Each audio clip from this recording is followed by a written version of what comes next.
Hello students, welcome back. I am sure all of you are doing well. Wherever you are, you must be studying also and you must be learning new things in your life. Even though there might be vacations now, still we have to keep our touch with the new things. And today, what we are going to discuss as a part of our series regarding history, that to medieval India, we are going to discuss such a personality. This personality is not just in the pages of history books, okay? The personality which we are going to discuss today, this personality is not just in the history books or the pages of history books. This personality in itself is a life. Right? This personality in itself is a life, and every one of us can learn a lot from this personality. And at least some of the traits we can adopt and adapt with regards to today's personality. So let's find out which personality we are talking about. Yes, of course, you must have guessed correctly. आप लोगों ने सही पहचाना होगा. We are talking about none other than Akbar. Okay, one of the greatest monarchs of India, one of the greatest rulers that India as well as the world has seen. पूरी दुनिया और भारत या हिंदुस्तान दोनों ने देखा हुआ एक बहुत ही नामी गिरामी बादशाह है. सही मायने में शहनशाह या जो बादशाह थे, सिर्फ उनके मिलिट्री विक्ट्रीज या जो उनके एम्पायर का एक्सपांशन है उसकी वजह से नहीं, उनकी ऑल राउंड डेवलपमेंट या ऑल राउंड जो उनकी पॉलिसीज थी जिसकी वजह से इस पूरे हिंदुस्तान को बांध के रखा है एक अच्छी तरीके से, बहुत बढ़िया से बरकत और तरक्की जिसने लाई थी. So that personality is none other than the one of the greatest emperors, Mughal Emperor Akbar. So who is Akbar? As already we are discussing about the Mughal Empire, we discuss about the Babar, who was the founder of Mughal Empire, and we also discuss about Humayun, the eldest son of the Babar, how the Humayun had faced the troubles in his life. And then we were discussing during the time of Humayun itself that when Humayun had lost the whole of his empire, so he was given a shelter or asylum first by the Rana Prasad, the very Rana of Amarkot, in a Sindh region. And here Humayun, who had married his second wife, Hamida Banu Begum. So here we will see the Hamida Banu Begum had given a birth to Akbar at Amarkot in Sindh. And then we discussed that Humayun went towards Persia, and with the help of Persian army, he was able to regain his empire.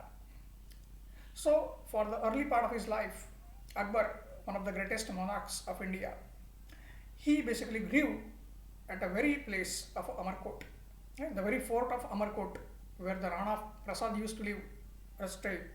Here only the initial upbringing of the Akbar was ensured. Then now we will see, once Humayun died, at that time Akbar, who was just or nearly 13 years of age, at that time Akbar was camping at a place called Kalanaur in Pakistani Punjab. Okay, Akbar basically he was camping at Kalanaur in Pakistani Punjab. Why? Because Akbar was commanding the operations against Afghan rebels, right? Just like his father had defeated the Afghans. Now again those Afghan rebels who were trying to raise their head, Akbar was commanding the operation. Here Akbar got news, right? At Kalanaur Akbar got news that his father died unfortunately at Delhi, and immediately Akbar was crowned at a very place of Kalanaur in 1556. Akbar को crown कहाँ किया गया? कलानौर में किया गया 1556 में.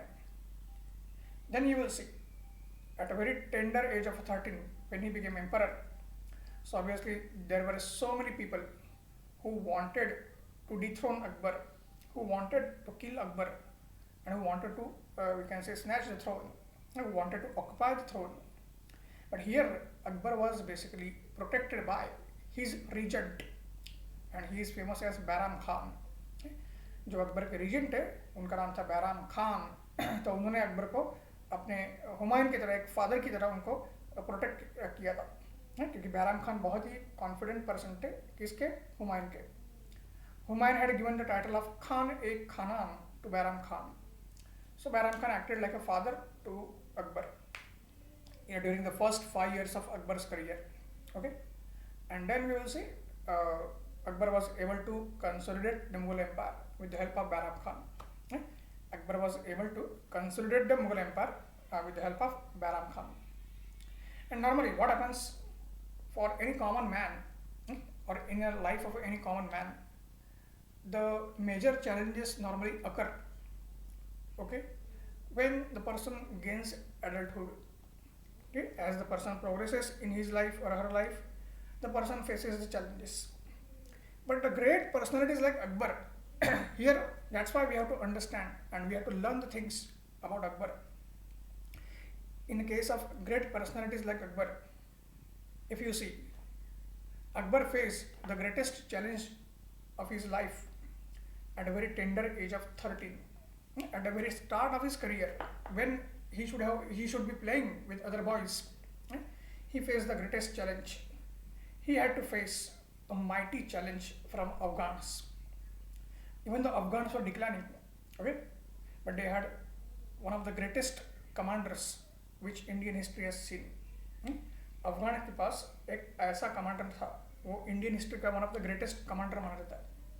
And even though Afghans might be we can say having different religious beliefs, but their commander, whose name is Hemu or Hemachandra, he was Hindu. Afghans were Muslims, but their commander was Hemu or Hemachandra, who was Hindu. And now the Afghans took upon Akbar at a very same place where his grandfather had fought against Ibrahim Lodi. अभी यही Afghans, ठीक है, हेमू जिनको lead कर रहे थे, वो अकबर के साथ लड़ने के लिए आ गए, जंग में आ गए. कहाँ पे? उसी पानीपत में जहाँ पे अकबर के ग्रैंडफादर ने फाइट किया था इब्राहिम लोदी के खिलाफ. So the battle which was fought by grandfather of Akbar, that is Babar, it is called as the first battle of Panipat. And now Akbar faced second battle of Panipat against Afghans led by Hemu. And mind you, if you read Akbar in detail, you will see Hemu was almost about to win the battle. Hemu was almost about to win the battle. But as we say, the famous adage, fortune favors the brave. So the luck favored Akbar, and ultimately with the help of Baram Khan, Akbar was able to win the battle. Akbar ने वो battle जीत लिया, and उसी वजह से पूरी India की history अलग हो गई. शायद अगर देखिए, फिर से सोचिए, हेमू अगर जीत जाता तो इंडिया की हिस्ट्री कुछ अलग होती, लेकिन हिस्ट्री को कुछ और मंजूर था. Akbar won the battle and then the history was going to take a new turn. Then once Akbar won the battle and started consolidating his empire, then Akbar decided that instead of fighting against the Rajputs, his grandfather Babar had fought against the Rajputs. Akbar decided he will go for befriending the Rajputs, because the Rajputs are very brave, one of the best warriors the world has ever seen. So instead of fighting against them, we should befriend them. We should basically take the advantage of their warrior skills. And then Akbar started a friendly Rajput policy. He started marrying with the Rajput princesses. So in 1562, when Akbar was hardly 18 to 19 years of age, Akbar married a very famous Rajput princess from today's Jaipur, which was called Amer in those time. आज का जो जयपुर है, उस समय उसको आमेर कहते थे. वहाँ के एक राजा थे, राजा भारमल. राजा भारमल जो है, उनकी बेटी थी प्रिंसेस हरक्का. उनके साथ 1562 में अकबर ने शादी की. And that was, as I mentioned, that was a turning point. This marriage was a turning point in the history of India as well as Mughals. यहाँ से आपको दिखेगा सारे राजपूट्स का सपोर्ट एक के बाद एक अकबर को आते हुए दिखेगा. ठीक है. Once the Raja Bharmal, we can say, he committed his own daughter to the Akbar through marriage relations, then we will see each and every Rajput ruler from Rajputana, they started, we can say, having friendly relations with Akbar. They would go for a marriage relations also, otherwise they would also go for friendly relations. And because of this, what you will see, Akbar got the services of brilliant Rajput warriors and commanders like Raja Man Singh, Raja Bhagwan Das and so on. Raja Man Singh हो गए, Raja Bhagwan Das हो गए, ऐसे बढ़िया से जाबाज राजपूतों का अकबर को सपोर्ट मिला. अकबर ने उनको बहुत अच्छा रिस्पेक्ट दिया. Akbar gave the respect to them and very high senior positions in his court. And that's why you will see all Rajput states submitted to Akbar except one. Except one. The Mewar Rajput kingdom, the very Mewar of Rana Sangram Singh, who had fought against Babar. Very Mewar of Rana Sangram Singh, who had fought against Babar. This Mewar did not accept the superiority of Akbar or a sovereignty of Akbar. And now what we are going to see, the history was again going to repeat itself. If Sangram Singh, who was a grandfather of the Maharana Pratap, if he fought with Babar, then Babar's grandson, that is Akbar, he was going to fight with Maharana Pratap. Right? So for Akbar and Pratap, for both of them, their respective grandfathers had fought against themselves. Okay, and now again you will see Akbar and Pratap were going to fight in a very famous battle, the Battle of Haldi Ghati in 1576. Okay, and in this battle you will see Akbar's forces were led by very famous Rajput warrior, Raja Man Singh, a very famous Rajput king, Raja Man Singh. Raja Man Singh defeated Rana Pratap of Mewar.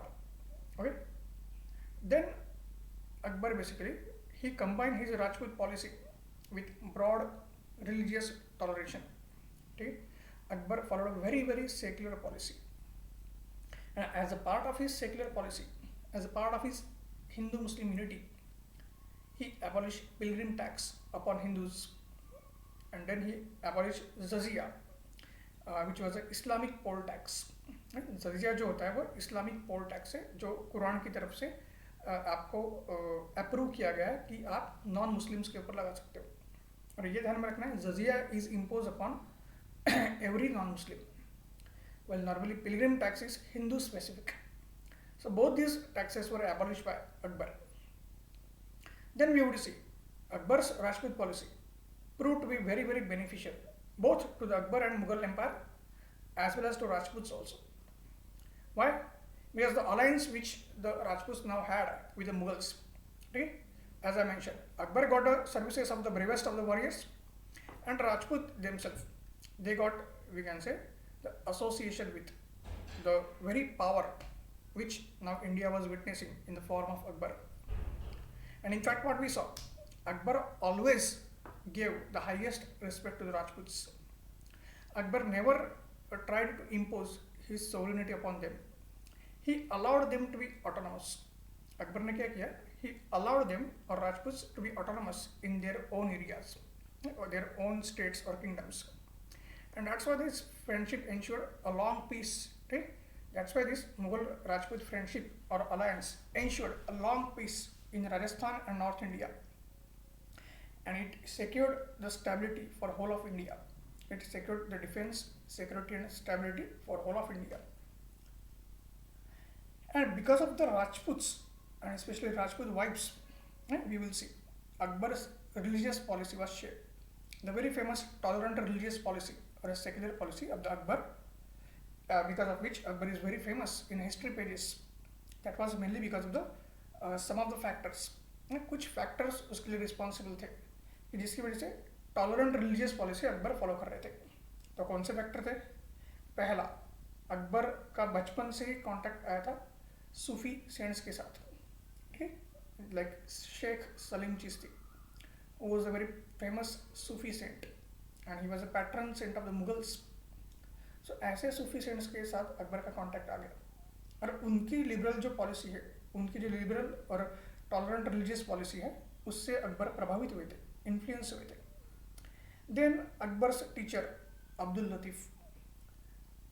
A very curious thing I would like to tell you. Akbar basically he was very interested in learning and education, but unfortunately you will see Akbar was completely illiterate, and he remained completely illiterate throughout his life. Why? He was an emperor, he had resources, he had a passion for education, then why he could not learn? So the point was that Akbar basically he had one disease, a genetic disease known as dyslexia. Right? Akbar had one genetic disease known as dyslexia. So genetically Akbar could not read and write. Because of that genetic disease, Akbar could not read and write. But Akbar used to learn many things just by listening. Akbar used to learn many things. He used to gain the knowledge of so many things by just listening. He used to listen and understand the things.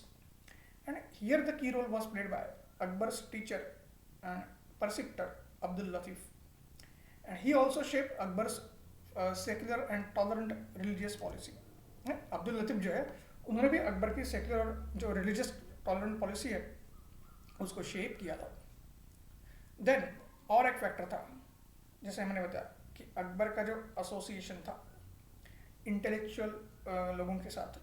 For example Sheikh मुबारक, अकबर के time में एक बहुत बड़े famous intellectual थे शेख मुबारक, और उनके दो बेटे, दोनों जुड़वा थे वो, अबुल फजल एंड अबुल फैजी. शेख मुबारक और उनके दो बेटे थे अबुल फजल एंड अबुल फैजी. ये जो इंटेलेक्चुअल्स थे उनकी वजह से भी अकबर का जो आपका आउटलुक है लाइफ की तरफ देखने का, सोसाइटी की तरफ देखने का, जो इंडिया के नेटिव्स है उनकी तरफ देखने का बहुत ही आपका लिबरल हो गया था. And then you will see very Rajput wives of the Akbar, they also played a very, very crucial role. As the famous adage goes, behind every successful man there is a woman. So here there were many women, the many Rajput wives of the Akbar, who played a crucial role in shaping the life of Akbar, the personality of the Akbar, and his policies towards different subjects. And in return, or as a reciprocity, Akbar allowed his Rajput wives who were Hindus to worship their own gods. All of you must have seen the movie Jodha Akbar. Jodha Akbar movie आपने सबने देखी होगी, जहाँ पे ऋतिक रोशन जिन्होंने अकबर का role play किया है, वो ऐश्वर्या राय जिन्होंने जोधा का रोल प्ले किया था, उनको अपने पैलेस में भगवान श्री कृष्ण का मंदिर बनाने के लिए परमिशन देते हैं. और ये बात जो ऑर्थोडॉक्स उलेमाज और मौलवीज रहती है उनको पसंद नहीं आती. ये मूवी का सीन आपको याद होगा, यहाँ हम देख सकते हैं कि अकबर की पॉलिसी कैसी थी. सो उन्होंने अपने राजपूत वाइफ्स को उनके अपने अपने जो गॉड्स थे, भगवान थे, उनकी पूजा करने का अधिकार दिया था. And then Akbar himself got interested in understanding different religions. सारे रिलीजन्स को समझने के लिए अकबर अभी क्यूरियस हो गए थे. So to understand the different principles of different religions, Akbar basically constructed one we can say a conference hall, okay? A very big hall known as Ibadat Khana at his new capital Fatehpur Sikri. Akbar का एक नया capital Akbar ने बनवाया था 1573 में, फतेहपुर सिकरी. और वो क्यों बनवाया था?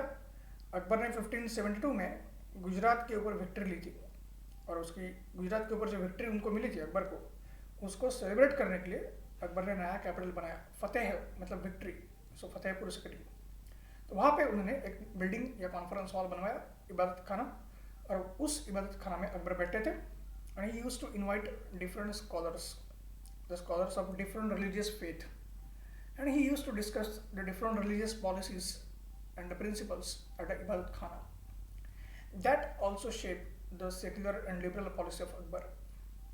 As I mentioned, this liberal policy of the Akbar was disliked by Muslim ulemas, and even Akbar also disliked the interference of the Muslim ulemas in political matters.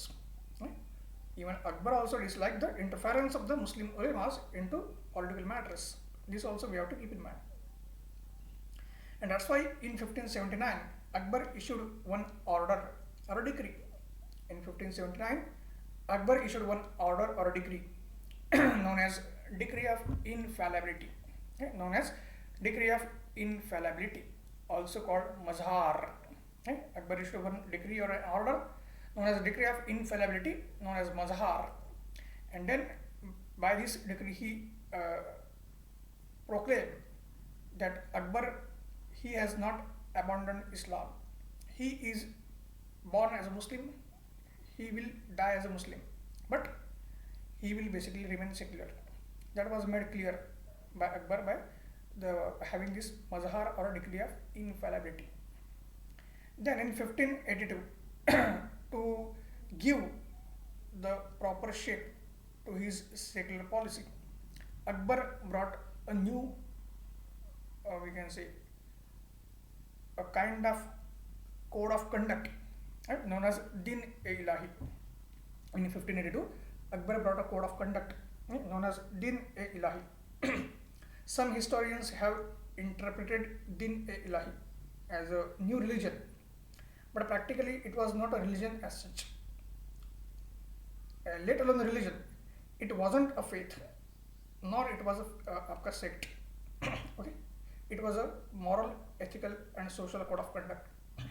Though Din-e-Ilahi had a faith in one God, though Din-e-Ilahi had a faith in one God, and then we will see Din-e-Ilahi contained good principles of all religions, and it was without any dogmas and traditions. Din-e-Ilahi में कोई भी traditions, customs, rituals नहीं थे, और सारे religions के अच्छे जो चीज़ें हैं, points है वो Din-e-Ilahi include करता था. And Din-e-Ilahi, what was the objective? It wanted to bridge the gap and the gulf between all the religions, to, we can say, remove any kind of misunderstanding which the two religions might have. So in that fashion, you will see that brilliant policy of the Akbar in the field of religious affairs was visible, and which led to the shaping of composite Hindu-Muslim society or Indo-Islamic society. This point we have to keep in mind, and that's why today such a policy is very, very important in a current Indian context. Now, if you come to Akbar's land revenue system, then you will see, because if you have to run such a big empire, which is multicultural, which is multilinguistic, which consists of different regions, climates, and having a considerable population, if you want to go for a development, welfare, and economic policies, a strong revenue and taxation base is required. Okay, a strong revenue and taxation base is required. So that's why Akbar brought a new land revenue policy known as Zapti or a Bandobast system. Akbar basically introduced a new land revenue system known as Zapti or a Bandobast system. By 1579-1580, Akbar's brilliant revenue officer Raja Todarmal, by 1579-1580, Akbar's brilliant revenue official Raja Todarmal, he basically modified this Zapti or a Bandobast system, and then it was called as Dashala. Then it came to be known as Ain-e-Dashala. This point we have to keep in mind. And then you will see, in Ain-e-Dashala, there were certain factors which were taken into account. Okay, so the scientific measurement of land on a uniform basis was given the importance. Raja Todarmal, he gave clear-cut importance to the scientific land measurement on a uniform basis. And for this scientific land measurement on a uniform basis, Todarmal introduced a special land measurement unit known as Ilahi Gaj. Todarmal introduced a standardized measurement unit known as Ilahi Gaj. And these are the areas where you will get questions in an examination. In your regular examinations also, and in an IAS exam also, that we have to keep in mind. And then you will see this very Ilahi Gaj, a standard measurement unit. It was based upon Gaj-e-Sikandari. It was based upon Gaz-e-Sikandari, a measurement unit which was introduced by Sikandar Lodi. Gaz-e-Sikandari, ये सिकंदर लोधी ने introduce किया हुआ land measurement unit था. वही सिकंदर लोधी वो दिल्ली के सुल्तान थे, और उसी गज-ए-सिकंदरी को शेर शाह सूरी ने इस्तेमाल किया था. The very Gaz-e-Sikandari was used by Sher Shah Suri also. So now Akbar basically brought this Ilahi Gaj. Then in Ain-e-Dashala, Akbar fixed the revenue on the basis of average yield of last 10 years. Okay, in Ain-e-Dashala, Akbar fixed the land revenue on the basis of last 10 years production and productivity. This is a very crucial point. You can mark it in a highlighted way. And then Akbar also categorized his land in 4 different categories. Then you will see Akbar categorized the land into 4 different categories. First is a polage land. First category is a polage land, the land which was cultivated every year without fail. Second is Parauti land. Second is a Parauti land, the land which was cultivated every 2 years. That means every alternate year it would be kept fallow. That is called Parauti. Then there is Jhajar land. After Parauti there is a Jhajar land. Yes, spelling is Chachar, but the pronunciation is Jhajar. Jhajar means the land which was cultivated every 3 to 4 years. So it will remain fallow for long time. And then there is a land known as Banjar land. Okay, Banjar land is a land which might be cultivated once in 5 years. So it will be kept fallow for 5 years or so. So this was a categorization. But again, one more exam oriented point that we have to keep in mind. Akbar and his officials, while considering or assessing the land revenue, they did not take into account, mind my words, they did not take into account soil qualities. Okay, soil quality को ध्यान में रखा नहीं गया था while taking or assessing the land revenue or ascertaining the produce. This point we have to keep in mind. The basis of land classification for Akbar was the continuity or discontinuity of the cultivation. Akbar के land classification का basis क्या है कि एक particular category की land कितने continuously cultivate हो रही है या कितने कंटिन्यूसली कल्टीवेट नहीं हो रही है, उसके मुताबिक वो कैटेगराइज करता था. और इसलिए हम देख पाएंगे जो एवरी ईयर कल्टीवेट हो रही है वो सबसे टॉप कैटेगरी की लैंड मानी गई है. जो हर 2 साल में हो रही है वो उसके नीचे आती है. 3 से 4 साल में एक आध बार कल्टीवेट होती है वो उसके नीचे है. और 5 साल में जो कल्टीवेट हो रही है वो सबसे नीचे है. So these are very very important parts for an exam perspective. And then finally we will come for today's session about one more policy of Akbar, which is also very very crucial for exam, for any exam, and for overall understanding of Akbar's policy and administration. That is Mansabdari system. So what is this Mansabdari system? First, let us understand the origin of the Mansabdari. So Mansabdari system originated in Central Asia. Right? Mansabdari system had an origin in Central Asia. We discussed initially in case of Babar. And Babar was an ancestor of Genghis Khan from his maternal side. So it was a Genghis Khan, the ancestors of the Mughal, or a maternal ancestor of the Mughals, who had devised the Mansabdari system. And some features of the Mansabdari system, they were already used by Alauddin Khilji and Sher Shah Suri.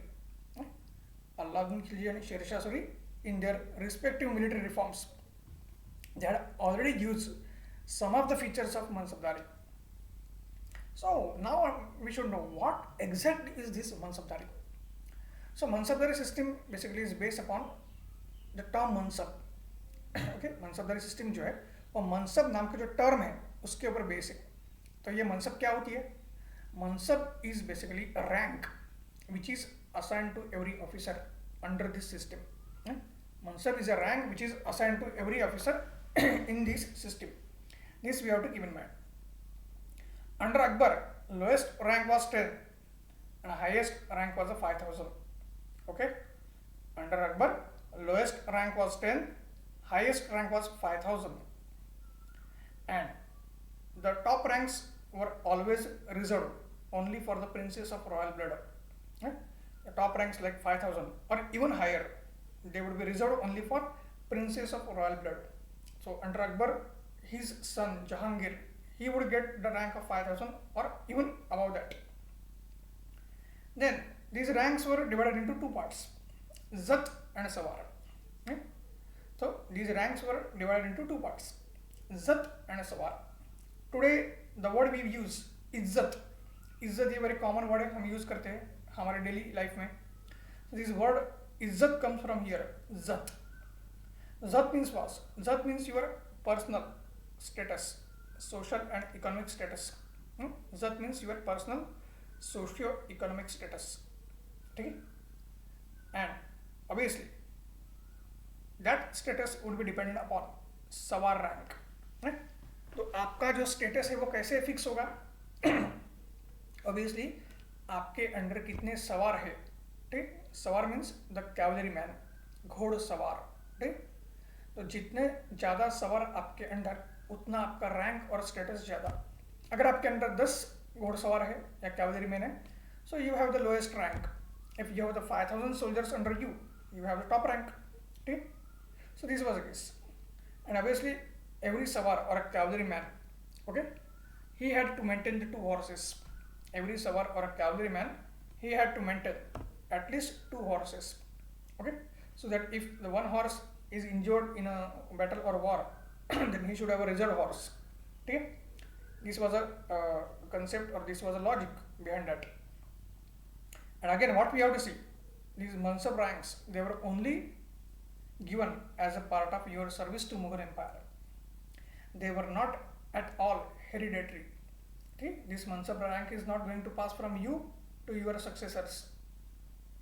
Once you retire, the rank is gone. And whenever, even when you are in service, all the appointments and promotions, with regards to mansabs, they were directly associated with Akbar. Okay, so all appointments would be made by Akbar, all promotions would be made by Akbar, and each and every dismissal of the mansab rank would also be taken by Akbar himself. And one more thing that we have to keep in about mansabdari system is that mansabdari system included all public services. That means all civilian as well as military officials. They were bound to serve as a mansabdar, except judiciary or judicial officers. Okay? Except judiciary or judicial officers, all other civil and military officials, they were bound or they were covered by a so-called mansabdari system. So, my dear students, definitely you must have enjoyed this session. Very, very important session, as I mentioned. While understanding the different things, you must have got the idea how important Akbar was and Akbar will remain. So today we will like to take a break here only. We will like to stop here only. But I will like to remind you, Akbar is not yet over. Akbar abhi khatam nahi hue hai. और कुछ very interesting things we have to see about Akbar. But that we should keep as a part of our reserve, as a part of our stock for a next session or a next lecture. Okay, so that our interest in Akbar will continue to be maintained, and our interest in history as a whole will also be continuously maintaining and increasing day by day. So on this note, I would like to take the leave of all of you. Thank you very much. Have a good day. Enjoy.